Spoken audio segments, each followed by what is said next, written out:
Assalamualaikum warahmatullahi wabarakatuh. Bismillah walhamdulillah wassalatu wassalamu ala rasulillah amma ba'du. Saudaraku kaum muslimin dan muslimat, apa kabar semuanya? Semoga dalam keadaan sehat dan berkah selalu. Saudaraku, berbicara tentang sholat, sebagaimana yang kita telah maklum bahwa sholat itu adalah menentukan diterima dan tidaknya ibadah-ibadah kita yang lain. Ketika sholat kita sah, maka ibadah puasa kita, ibadah haji kita, ibadah baca Quran kita, sodakoh kita, insya Allah bisa menjadikan sah dan diterima oleh Allah Subhanahu wa ta'ala.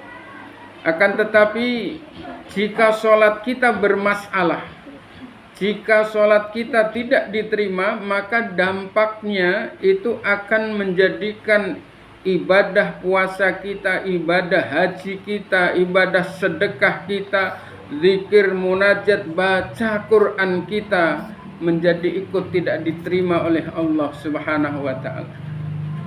Hal ini sebagaimana yang ditegaskan oleh baginda Nabi dalam satu hadis yang diriwayatkan oleh Imam At-Tabrani. Baginda Nabi menyatakan, awwalu ma yuhasabu bihil abdu yaumal qiyamati as-shalah. Bahwa amal dari hamba yang pertama kali akan dihisab di hari kiamat adalah sholat. Idza saluhat, apabila sholatnya baik, sholaha, maka akan ikut baik sairu amali, seluruh amalnya. Tetapi wa idza fasadat, jika sholatnya rusak, maka fasada, rusak sairu amali, seluruh amalnya tanpa terkecuali. Saudaraku kaum muslimin dan muslimat rahimakumullah, pertanyaannya kemudian adalah, bagaimana dengan kualitas sholat kita umat Islam mayoritas di Indonesia? Sudahkah kualitas sholat umat Islam di Indonesia mencapai kualitas yang akan mampu membawa, mengakomodir, mengangkat ibadah-ibadah yang lain? Jawabannya mari kita lihat fakta dan realita di lapangan. Saudaraku, mayoritas umat Islam di Indonesia bisa sholat bukan berangkat dari dilatih, tetapi mayoritas adalah berangkat dari ikut-ikutan. Karena dari ikut-ikutan itulah sehingga ucapan demi ucapan, kata demi kata yang ada di dalam doa sholat itu nyaris tidak terkoreksi. Karena berangkat dari ikut-ikutan itu, gerakan demi gerakan dalam sholat itu tidak terkontrol tentang kebenarannya. Padahal di dalam sholat itu ucapannya benar dan tidaknya adalah ikut menentukan sah dan tidaknya sholat. Dan salah ucapan bisa menimbulkan makna yang fatal. Salah satu contoh, Bismillahirrahmanirrahim. Alhamdulillahi rabbil alamin. Alamin, kita baca alamin. Alamin, semesta alam. Begitu kita baca alamin, maknanya berubah menjadi semesta penyakit. Begitu kita baca ghairil maghdubi alaihim waladdallin, amin, menggunakan ghin, kita baca dengan makdubi.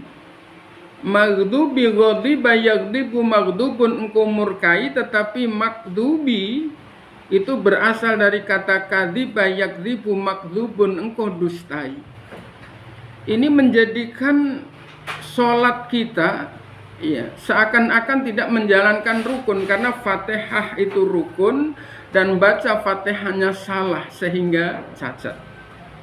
Bahkan yang lebih miris dari itu adalah tidak jarang kita dengarkan di masjid-masjid imam sholat ini sekelas imamnya baca sami'allahu liman hamidah, itu masih dibaca sami'allah, bukan sami'a. Padahal sami'a maha mendengar, Allahu Allah liman bagi orang hamidahu yang senantiasa memujinya. Tapi begitu dibaca sami Allahu liman hamidah, artinya menjadi racun Allah bagi orang yang senantiasa memujinya. Padahal ini sekelas imam. Bagaimana dengan jamaahnya? Ini karena berangkat mayoritas umat Islam untuk sholat adalah berangkat dari ikut-ikutan, bukan berangkat dari dilatih. Yang berikutnya, karena berangkat dari ikut-ikutan sehingga gerakannya tidak terkontrol. Tidak sedikit saudara-saudara kita yang sholat dengan cara diayun. Contohnya misalnya dari rukuk ke iktidal, ya. Sami'allahu liman hamidah. Belum sempat tumakninah, berhenti sejenak selama bacaan subhanallah, tiba-tiba rukuk, tiba-tiba sujud maksud saya. Atau begitu sami'allahu liman hamidah, kakinya bergoyang, tangannya tetap bergerak, langsung sujud. Ini adalah sholat yang tidak menjalankan rukun.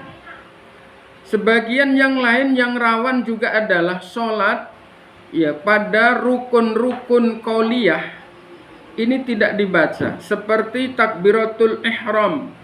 Ya, adalah rukun qauliyah. Setiap orang yang sholat harus telinganya sendiri mendengar ucapan takbir Allahu Akbar. Kemudian Fatihah adalah termasuk rukun qauliyah. Termasuk adalah tahiyat yang di dalamnya ada tasyahud, ada sholawat, kemudian diakhiri dengan salam. Semuanya adalah rukun qauliyah. Tapi karena berangkat dari ikut-ikutan, sehingga tidak sedikit orang yang sholat hanya sekedar umi-umi, telinganya tidak mendengar. Saudaraku, karenanya kami bahasa Arab, lembaga bahasa Arab metode El Syarif, melalui ini kami menawarkan kepada seluruh ketua DKM masjid musola dimanapun berada, dan kepada seluruh pimpinan majelis-majelis taklim dimanapun berada. Dan kami juga menawarkan, mengajukan kepada seluruh pimpinan lembaga-lembaga pendidikan Islam serta pimpinan-pimpinan instansi-instansi dimanapun berada untuk menyelenggarakan pelatihan sholat yang benar dan khusyuk. Dengan kami beri nama HBS Ekstra. HBS itu adalah hanya HA hafal arti, B-nya bacaan, S-nya sholat, ekstra hafal syarat rukunnya, serta kajian hakikat sholatnya. Saudaraku kaum muslimin dan muslimat rahimakumullah, salah satu contoh yang menjadikan sholat kita ini akan menghantarkan khusyuk adalah diantaranya apabila kita tahu, faham syarat rukunnya, serta hafal artinya, serta kita faham maksudnya.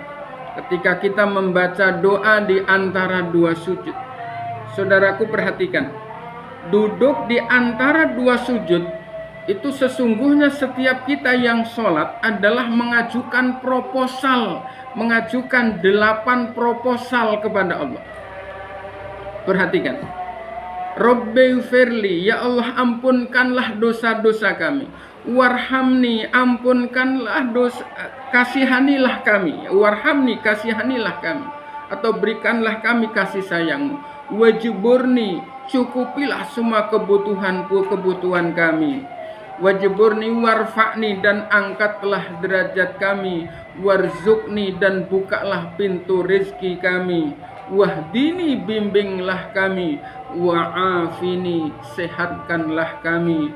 Wa'fu anni, dan maafkanlah atas kesalahan-kesalahan kami. doa-doa di dalam sholat. Belum kita bicara bagaimana dahsyatnya takbiratul ihram, belum kita bicara dahsyatnya tahiyat, komunikasi baginda Nabi ketika naik ke langit, ucapan salamnya dan dijawab oleh Allah, disaksikan oleh seluruh malaikatnya. Itu adalah komunikasi yang kemudian diucapkan setiap kita ketika membaca tahiyat dalam sholat kita. Saudaraku, kaum muslimin, kaum muslimat rahimakumullah, sekali lagi, untuk mengatasi kekurangan kualitas sholat saudara-saudara kita umat Islam, mari saya mengajak melalui media ini untuk sama-sama menyelenggarakan pelatihan HBS Ekstra Metode El Syarif. Pelatihan ini disampaikan dengan menggunakan audiovisual. Yang kedua juga dilengkapi dengan buku-buku panduan dan bahkan juga dilengkapi dengan praktek-praktek yang insya Allah akan menjadikan ibadah sholat kita benar-benar mencapai kualitas dan yang terbaik dan sekaligus akan mencapai kekhusyuan. Silahkan hubungi di nomor yang tertera dan terima kasih. Wassalamualaikum warahmatullahi wabarakatuh.